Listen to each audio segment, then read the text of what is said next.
네. 다음 이야기 또 해보겠습니다. 우크라이나 러시아 전쟁이 생각보다 너무 오래 길어지고 있잖아요. 네. 초반에 시작할 때 러시아가 일주일 만에 끝낸다고 그랬는데 뭐 다들 빗나갔죠, 예상이. 네. 지금 아직까지도 그래서 1년 넘게 이어지고 있는데 이런 공급망 이슈들 그리고 또 원자재 에너지에 지금 굉장히 많은 이슈를 미치고 있는데 이런 것들이 주식시장에 왜 영향을 미치는지 그리고 이거 언제까지 영향을 미칠지 어떻게 이렇게 생각하시고 계세요? 역사적으로 봤을 때 첫 번째로 그 전쟁이라는 것 자체는 어떻게 보면 헤게모니를 바꾸는 시프트 되는 그러한 형태로 많이 나타났던 것 같습니다. 걸프전도 그렇고 이제 뭐 유가에 대한 그런 패권 이런 등등의 전쟁을 통해서 바뀌는 것들이 많았고요. 최근 들어서는 사실 1980년 후반에 소련이 붕괴한 것도 아프가니스탄과의 이제 오랫동안의 전쟁을 이어가다가 소비에트 연방이 이제 해체되는 그러한 위기까지 겪었거든요. 근데 사실 우크라이나, 러시아 이번 전쟁도 사실 좀 계속 장기전으로 가고 있는데 기본적으로 이번에 전쟁만 국한해서 본다면 우크라이나도 그렇고 러시아도 그렇고 사실 유럽 쪽에서 있어서의 에너지라든가 식량이라든가 굉장히 중요한 위치를 차지하고 있는 국가들이었습니다. 특히 이제 우크라이나 같은 경우에도 러시아에 워낙 다 아시니까 그런데 우크라이나 같은 경우에도 유럽의 밀 생산량 거의 6위에 해당하는 국가이고 그리고 어떻게 보면 서유럽과 러시아를 잇는 그 중간 통로를 하는 국가의 위치가 있기 때문에 사실 원자재, 에너지 뭐 이런 것들의 영향을 모두 미친 그러한 형태의 전쟁이었고 이 전쟁이 또 그 미국이라든가 그 어떻게 보면 전쟁과 당연히 뭐 깊숙이 관여되어 있지는 않지만 그 여타 국가들한테 굉장한 경각심을 일깨워준 이번 사건이 있었습니다. 그러다 보니까 주식시장에도 굉장히 큰 영향을 미치는 게 최근 뭐 여러 가지 뭐 법들이 발안되고 뭐 독일도 그렇고 미국도 그렇고 본인들의 자국의 국민들의 안위를 위한 그러한 법안들이 중점적으로 발표가 되고 있거든요. 천연가스 가격이 오르니까 독일 같은 경우에는 막 정전이 된다든가 아니면 미국 같은 경우에도 이 인플레이션의 핵심은 어떻게 보면 소비를 통해서 나오는 인플레이션도 있지만 전쟁을 통해서 원자재가 많이 오르니 공급발 인플레이션을 우리가 통제하지 못하면 우리나라 그 자국의 국민들도 영향을 미칠 수밖에 없다.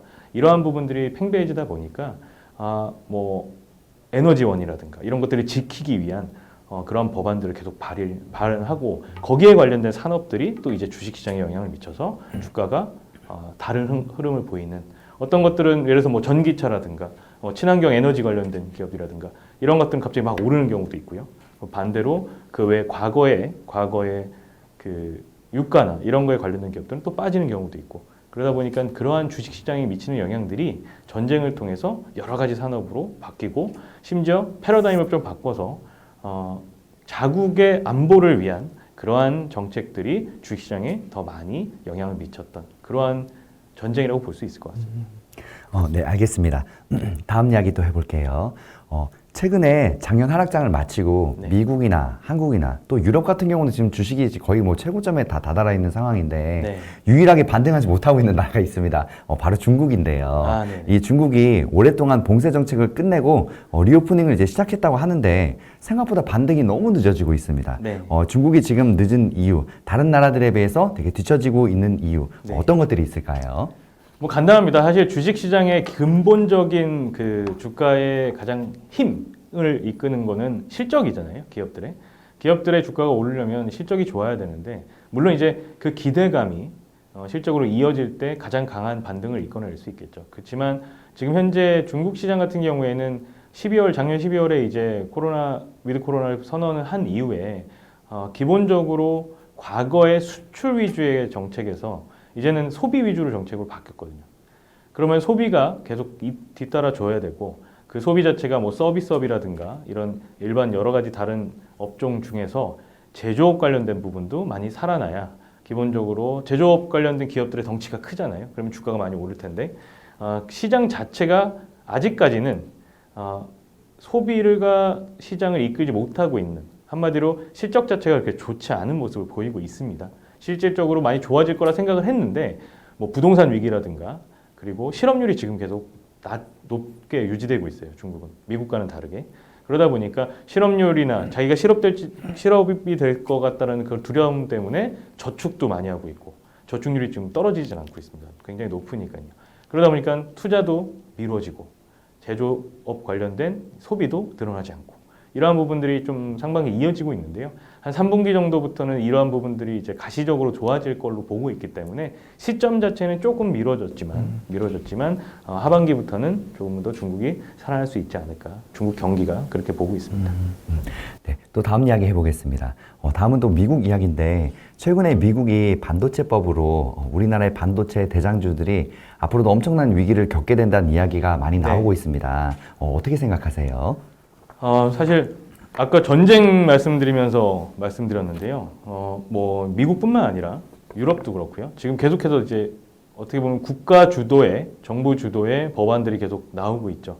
특히 자국의 안보를 위한 그게 안보가 에너지가 됐든 방금 말씀드린 것처럼 반도체가 됐든 핵심 산업이라고 할 수 있는 그러한 부분들을 지키기 위한 그 노력들이 지금 계속 나오고 있는데요. 미국 같은 경우에도 아까 말씀드린 것처럼 바이든 정부에서 굉장히 강하게 여러 가지 법안들을 통해서 반도체에 대한 그 규제나 혹은 또 중국에 대한 견제 이런 부분들을 진행하고 있는데 사실 4대 독소 조항이라는 게 있습니다. 대기업들 아까 말씀드린 것처럼 우리나라도 메모리 반도체 관련돼서는 뭐 글로벌 최고 강국이기 때문에 근데 4대 독소 조항이라고 할 수 있는 뭐 반도체 시설에 접근을 한다든가 한마디로 기본적으로 이 법은 우리한테 세제 지원을 받으려면 니네 시설도 보여줘야 되고 그리고 회계 자료도 제출해야 되고 그리고 그 이상의 돈을 벌면은 회수하겠다 이러기도 하고 중국 공장에 대해서 확장하는 거를 5% 정도로 혹은 10% 정도로 제한해서 중국에는 짓지 마 이런 형태로 사업을 확장하지 말라는 그러한 독수 조항들이 있습니다. 삼성전자나 하이닉스 같은 경우에도 중국에 공장을 지어놓고 지금 많은 부분들을 그쪽에서 생산을 하고 있다 보니까 더 확대를 못하고 첨단 기술을 더 이전을 못하는 상황이 되는 거죠. 그래서 그러한 부분들도 굉장히 영향을 미칠 수 있는데 다행인 거는 그러한 것들을 뭐 우리나라 기업들이 예상도 했고 그리고 미국에 지금 투자를 많이 진행을 하면서 공장도 짓고 있고 그러한 부분들은 크게 문제가 되지 않을 거라고 보고 있는데 이제 기술적인 유출이나 이런 부분들은 좀 조심해야 되는 부분이 있어서 늘 이제 아까 뭐 이번에 정부 미국 방한 때도 그랬지만 이러한 부분들 좀 협의를 통해서 유예를 받거나 아니면 좀 없애는 그런 조항들을 그러한 쪽들 계속 얘기를 하는 것 같습니다. 그래서 향후에 이 반도체뿐만 아니라요, 뭐 전기차도 그렇고요, 모든 웬만한 어떻게 보면 핵심 사업이라고 할 만한 것들은 계속해서 딴지가 들어오지 않을까. 네, 다 태클을 걸 것 같습니다. 네, 그렇죠? 그럴 것 같아요.